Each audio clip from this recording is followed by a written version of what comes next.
YouTube? It's We Do It All, straight from the garage. Got a 2019 BMW X4 M30i. All them acronyms go together, but we're doing rear brakes. Our customer took it to the dealership to get the front brakes done, and let's just say it was over $1,000 to get the front brakes. So they asked if I could do the rear brakes, and I said I'd give it a shot. Never worked on anything like this before, but as always, I try to figure this stuff out. Not too complicated. I already got the other side done, so I figured I'd do a video on this side. So the caliper here, normal caliper, two 13mm bolts. Let me grab my flashlight so I can kind of show you guys what I'm doing.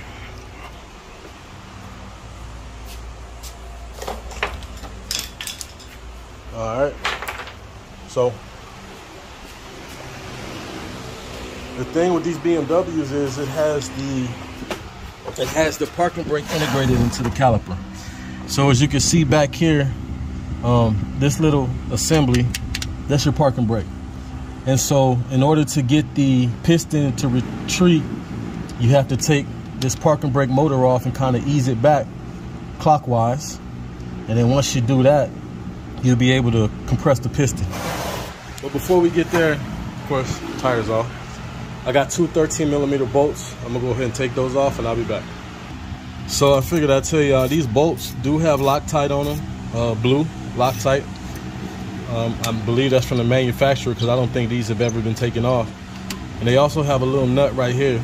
So if you start taking these off and this nut starts spinning, you got to get a real thin 16 or 17mm. But instead of doing all that, for me, since it's not a high torque bolt, I just use a pair of needle nose pliers. So all I do is just stick my needle nose pliers in there like that, clamp them down, and that'll do just fine. So, like I said, I got two bolts to take out. Well, the top one's just about out. As you can see, it's got that blue Loctite on there. So it may be a little difficult to take out at first. But all I do is I just put my wrench on there, give it a couple taps up, and driver's side is up. And it should come out. So let me get this one out and I'll be back. One thing I didn't mention, as with any brake job, you want to go ahead and pull the cap off the brake reservoir. And that's just as simple as, has a little flap right here. I turn this little knob and there it is. I just pull the cap off. The cap's right there. So there that is. And the reason you do that is because if you think about any pressurized system, once you start pushing the piston back, it's going to force that brake fluid back up through the system. If you have that cap on there, it keeps the pressure, and that could end up popping out, you know, making one of your cylinders leak or something like that. So that's why you want to go ahead and take that off. Anyway, got it loose, and it's a whole assembly here. All right, so for video purposes, I'm just gonna lay this here so I can kind of show you guys what I got going on. Of course, sorry. There's your piston. You can see it's out pretty good, but it's not fully out because the brakes aren't super bad. It still got a little meat left on them. But the problem with this is BMW recommends that you replace these calipers, replace these rotors. And I think the reason why is because even though those brakes are good, you got a line right here, and it looks like what happened is this these slides that the brakes go on, it got into the caliper. So now the caliper has a nice little groove. It doesn't go all the way around, but right in this area is a groove. So we're gonna try to replace the brakes without replacing the calipers, without replacing the rotors, excuse me. The rotors are $300 a piece. So the customer doesn't want to spend that right now. So all we're gonna do is just replace the brakes and replace this hardware. Hardware comes right off, not reusing it. So you can go ahead, I might want to take the back brake out, huh? There's the back one. Just pull that right off. And you can kind of see where it was eating into the rotor. Yeah, right there. Anywho, like I said, we're gonna try to see if we can get away with not replacing those now. Getting here. So this is gonna be where most of your time is on this brake job. You've got a bracket here that holds the motor on. First thing you want to do is pull these lines out. There's some grommets. You want to pull these grommets out. And also on your rear brake, like it already came out.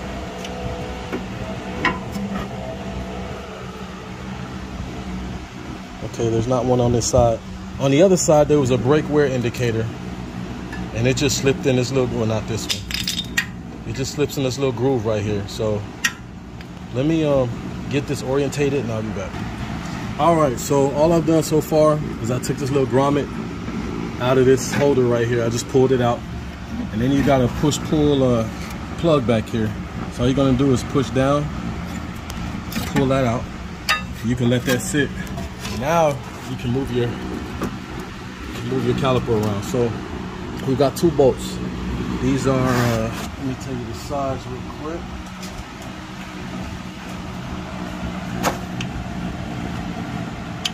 It's too big.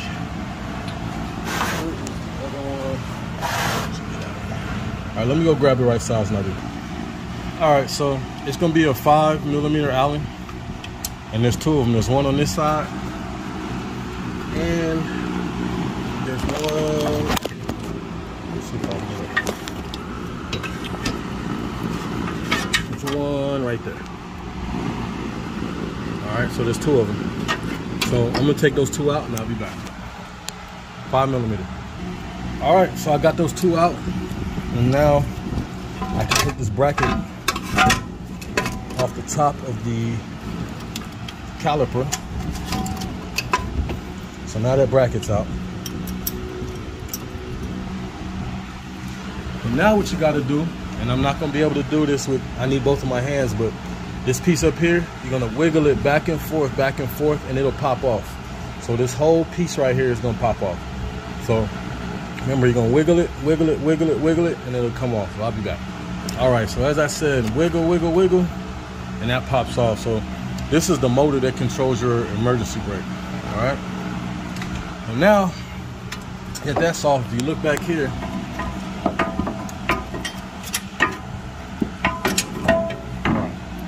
look back here, you have this little, I don't know what you call it thing, this little,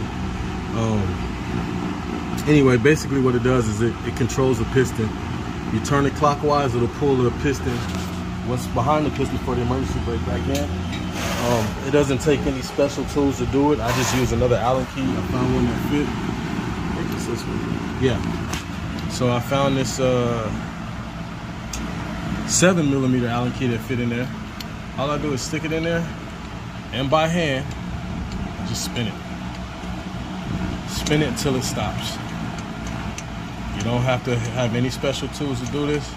Spin it, spin it, spin it. Now it stopped, so I'm done. So that part's done. So now you can just do a normal brake job. And I told you in my videos before, I don't have any special tools to do brakes. I just use a C-clamp. So let me get this set up and I'll be back.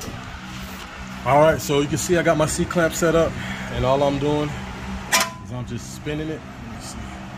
There we go. And you can see the piston is just collapsing right now. It's collapsed all the way back. It's tight. So all I'm gonna do now is just take the C-clamp off. And as you can see, the piston went right down. So if you don't do this step with the emergency brake, you're never gonna get this piston in, and you're probably gonna mess something up. So make sure, first step you do, take this motor off, spin that bolt clockwise, bolt whatever it is, clockwise, to release the pressure on the piston. Then you can go ahead and push your piston back. So I'm gonna go ahead and put this back on now. All I'm gonna do is I'm gonna grease up this O-ring right here a little bit, wiggle it back on, put the bolts in along with the bracket, and I'll be back. All right, so I got everything back together on this. Those are those 2 bolts I was telling you about. All I did is put them back in. I know I have it hanging right now, but it's hanging off that, so it's nice and easy. Anyway, brake hardware. So you notice the other one was actually hitting into the rotor. All you got to do, they have guides on the end of them. So just make sure when you stick them on, you line those guides up, and you shouldn't have this issue. Same with these. Kind of show you here, there and there. And if you look, it's not touching the rotor at all. So that's what you want it to look like when you're done. And all you're gonna do is take some grease, because your brakes slide on these, and just kind of grease this down a little bit. You know, nothing too crazy, not too much, just enough. So got those grease down. Now pads, you'll have your pads.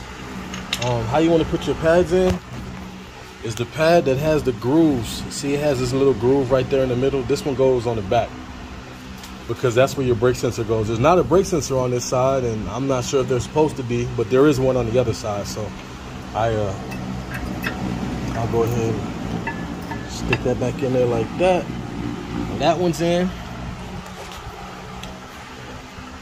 And got your front one, same way. Just kind of slide it in there. Oh, wrong way, sorry. Slide it in there.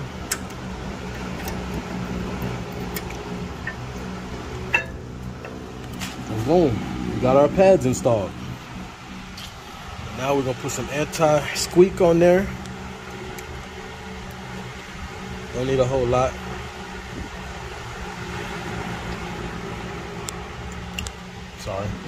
Sorry about the camera. I'm trying to do this with one hand. All right, so that's on there.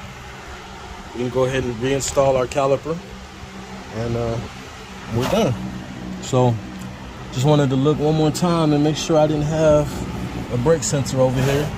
I mean, you guys are here with me. You see it's just not here at all. So that's a wheel speed sensor.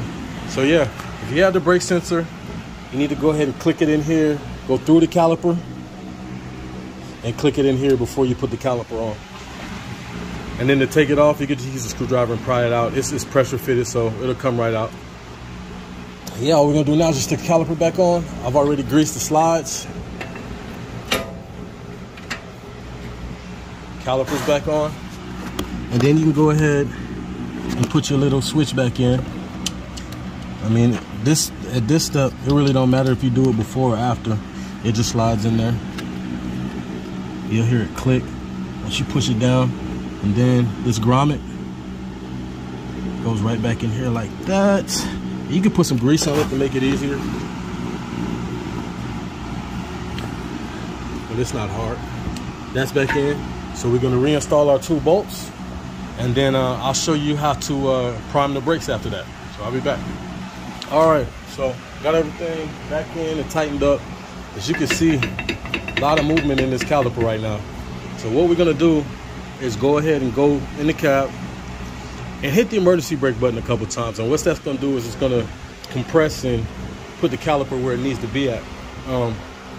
You're probably gonna hear the motor the first time. It's probably gonna be really like long. And then you do it again and it shouldn't be as long. That's because we screwed it all the way out, so it has to screw itself back in. So let me see how I'm gonna do this so y'all can hear it. Let me leave the camera. Let me turn my fan off. Okay.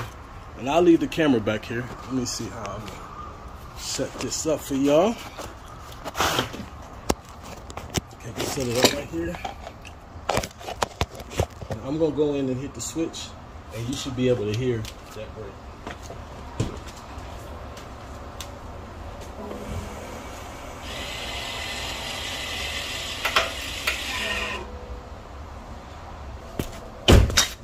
All right, so I'm sure you guys heard it, and now you can see that thing is tight. So that's just the process right there to get the rear brakes going, and make sure you reset the parking brake, put the tire back on, and we on our way. So as we do it all straight from the garage, I appreciate you guys. Hopefully this video helps somebody. Please go ahead, like, comment, subscribe, and if you got a comment, leave it in the comments. Peace.